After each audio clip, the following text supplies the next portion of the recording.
I want to welcome you to the Ask Jeff YouTube channel. Here's today's question.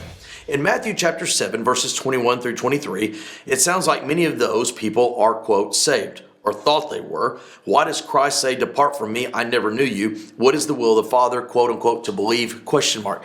Great question, because I believe that this passage, as referenced in Matthew 7, is one of the most frightening passages in all of the Bible. Let's look at it in context, and then let's look at it specifically. It is at the conclusion of what we know as the Sermon on the Mount. Now, the Sermon on the Mount, here is Jesus in the upper Galilee region of Israel, communicating to a group of people who primarily, if not completely, were law-abiding, sacrifice-giving Jewish religious people. And again, in the Sermon on the Mount in chapter 5, he deals with all the ways we fall short in relationship to each other. Chapter 6, all the ways we fall short in relationship to God in fasting, praying, giving, etc. By the time you get to chapter 7, you realize that there are none of us who are capable of somehow declaring our righteousness based on our deeds, actions, or even religious fervor. So by the time you get to the specific passage, as mentioned in the question, Jesus says that on that day, the day of judgment, there are going to be people who say, "Did we not prophesy in your name? Did we not cast out demons in your name? Did we not do this? Did we not do that?" And he says, "Depart from me, workers of iniquity, I never knew you."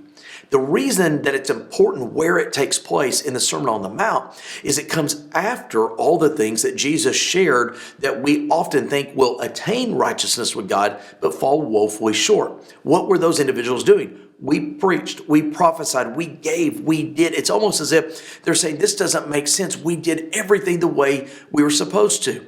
But the whole purpose on the Sermon on the Mount is to say, no, none of us can do it the way that we are supposed to. Why is it a frightening passage?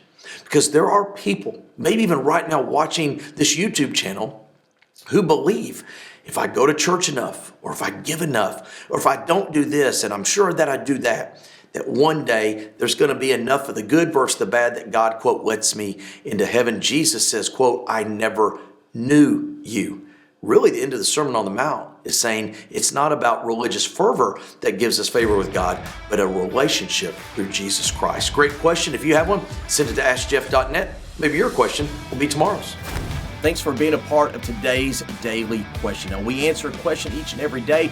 Please feel free to submit a new question at AskJeff.net. We may not have gotten to yours today, but we eventually will continue to be a part of this. Subscribe so you don't miss out on a question every day.